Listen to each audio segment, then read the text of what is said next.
everyone, this is Moshe the Electric Israeli, and thank you for joining my channel. If you're new, please subscribe and help me change the world one electric car at a time. Thank you to all of my supporters and those who ordered a Tesla using my referral code, and welcome to our weekly video. Today we're going to talk about three topics. Topic number one is my brand new 2021 Tesla Model 3 about fit and finish, exterior, interior. I found some surprises. Then we're going to talk about the upgraded Tesla app.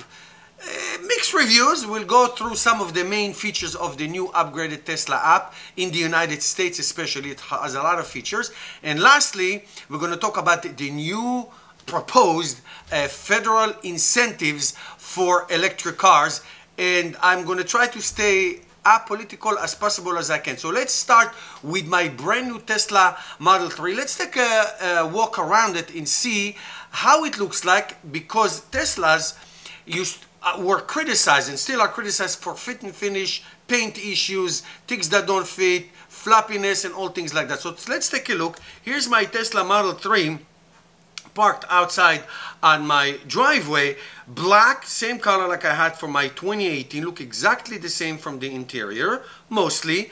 So take a look at this fit and finish. I mean, the gaps, I didn't take any measurement or anything, but the distance between the body and the hood, for example, look pretty much the same to me. I have to say that even my 2018 did not have any gap issues. My Model Y did. So looking around, everything looks nice. And everything looks not too bad at all. Beautiful, actually. Then I found this, a little paint missing right there. You saw that right there, paint missing. I had the same thing in my Model Y, so that's a little boo-boo. No big deal, believe me. I'm not going to take it to the shop to fix it. I have no time for this.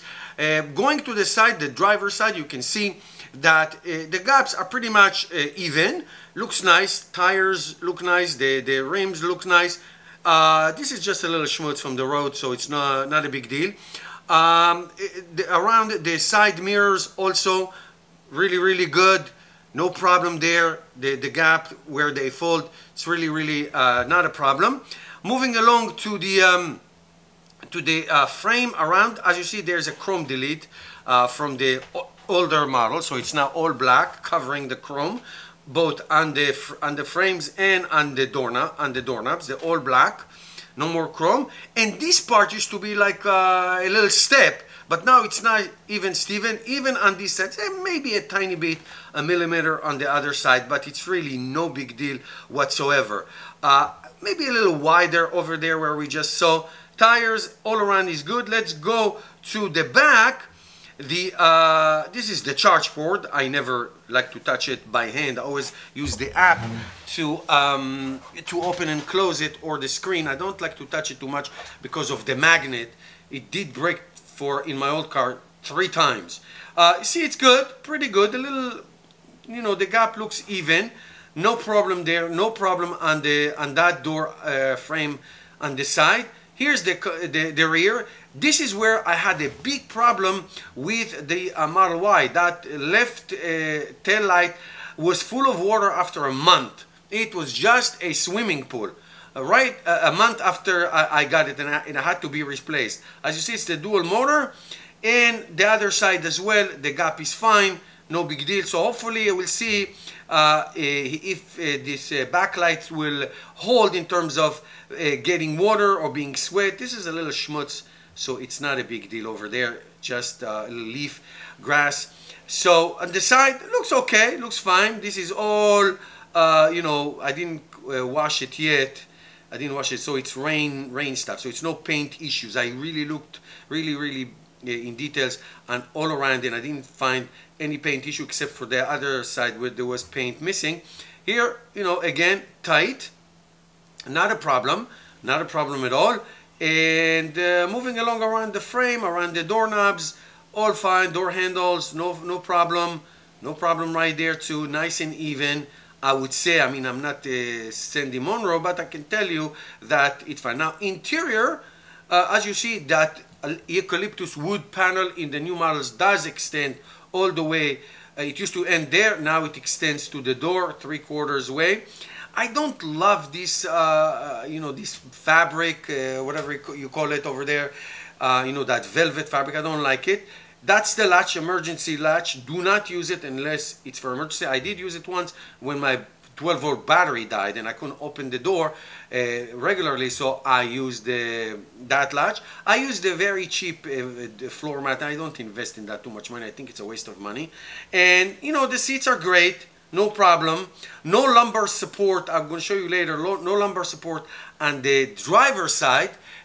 On the other side of the, I'm sorry, on the passenger side, no lumbar support. There is a lumbar support for the driver side. I'll show you later as well. So let's go to the back seats. Not a problem there. Nice and clean.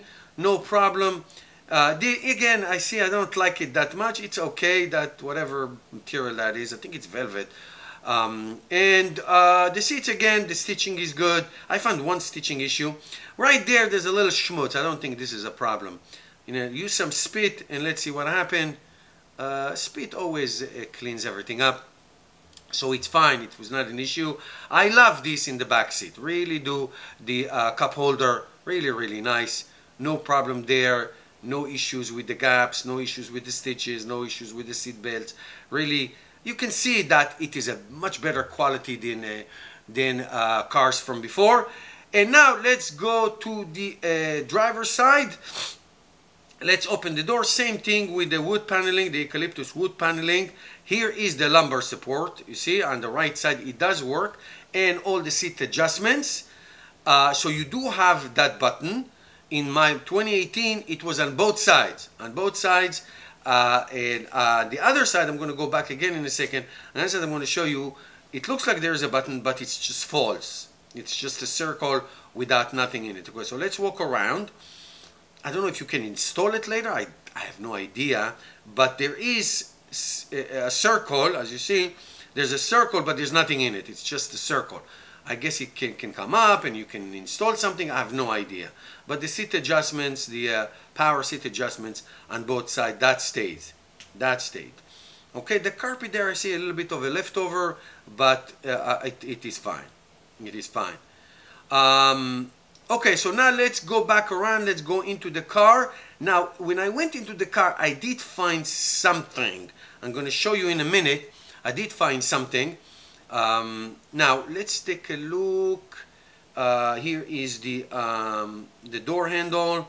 You know, the cubbies, the water cubby, the controllers for the windows from the driver's side, no problem there. And the opening, I don't like this opening scheme, but it's fine. And steering wheel is good. I found a little leftover stitch. Here it is, leftover stitch. Somebody forgot to snip it. My wife already did with a scissor, so she snipped it. So, okay, is this happening? Is this a big deal? You know, whatever. I felt it when I was driving, then I found it, but that was a stitch boo-boo, I call it. So, that's that. The screen is same thing.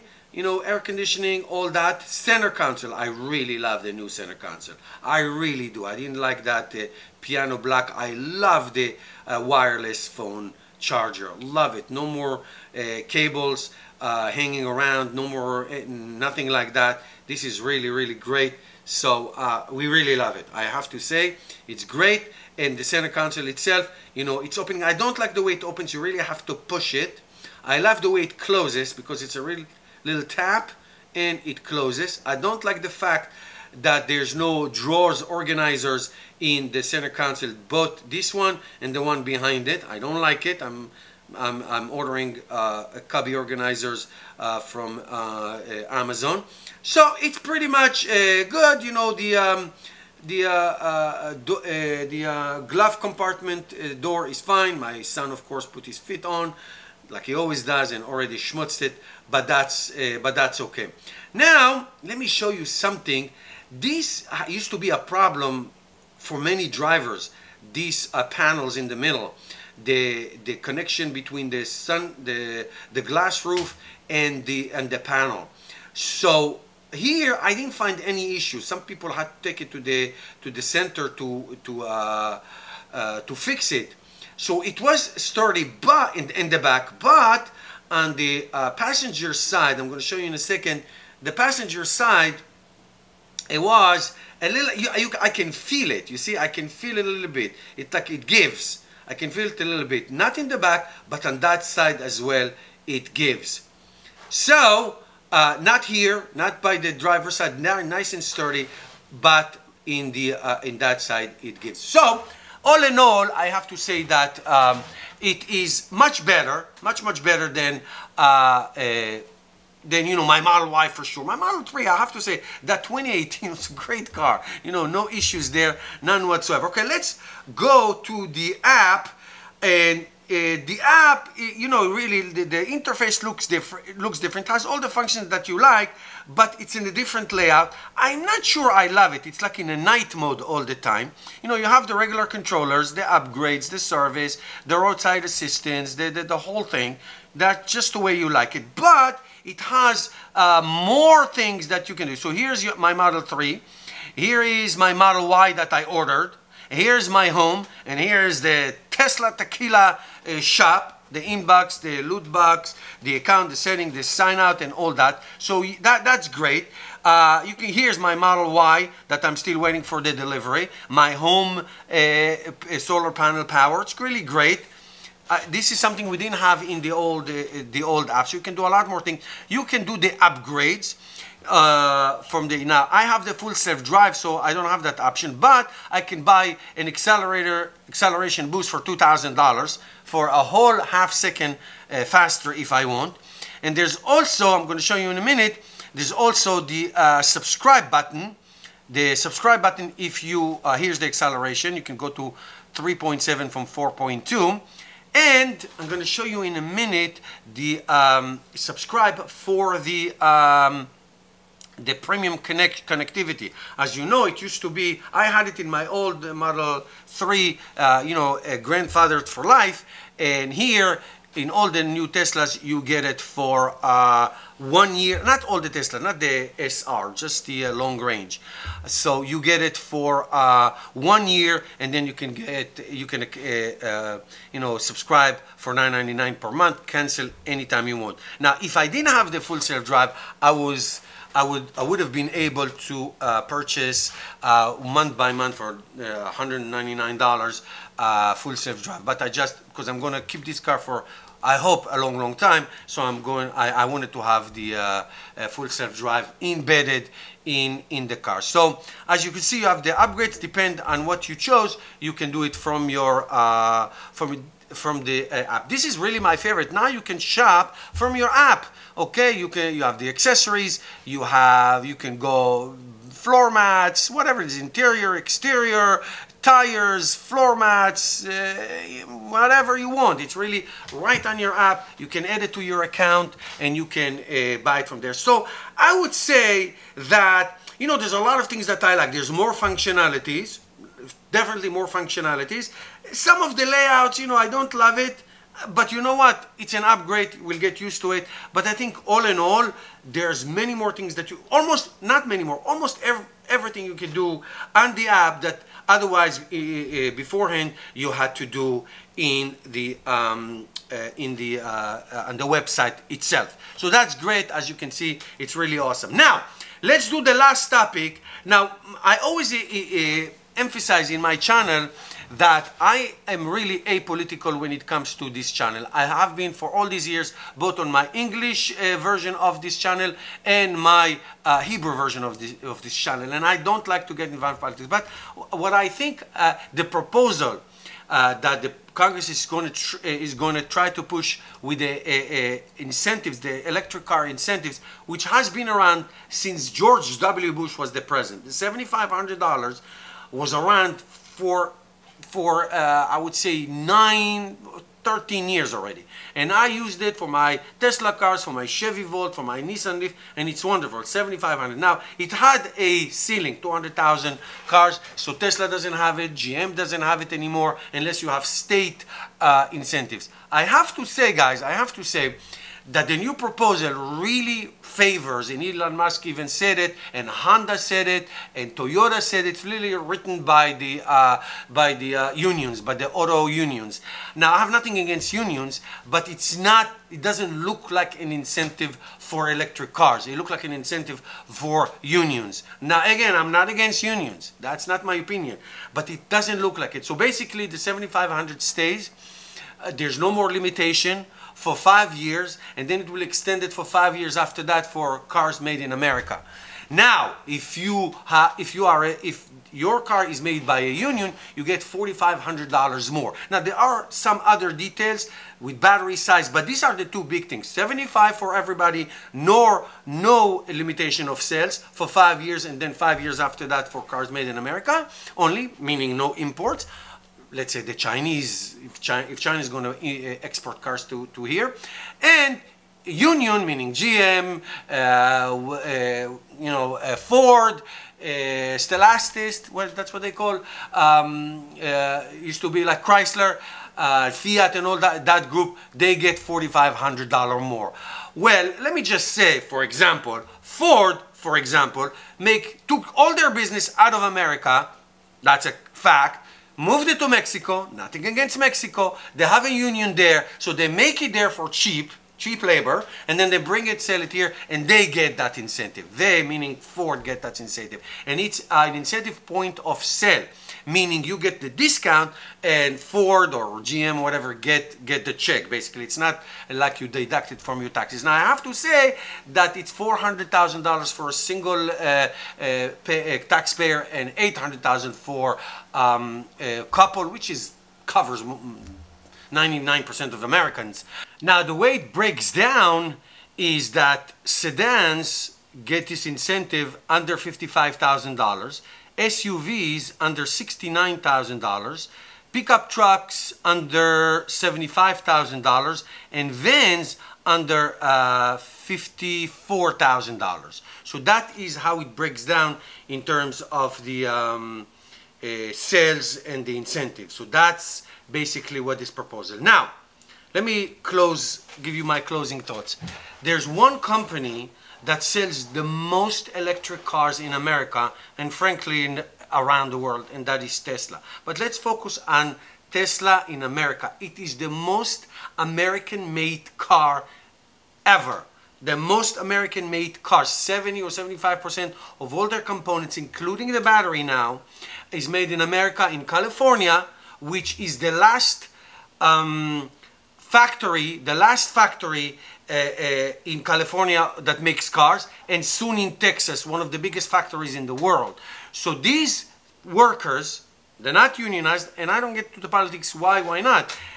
And this one doesn't get the incentive. This manufacturer doesn't get the incentive. Of course, they're not going to get invited to the White House. This is a union bill, and I wonder if it's about green. I'm very disappointed, very, very disappointed of this administration, because I really felt that they are really in for electric cars. You know, the best one wins, and not favor some others who make their cars in Mexico. The Tesla makes it in America. It's most of it made in America.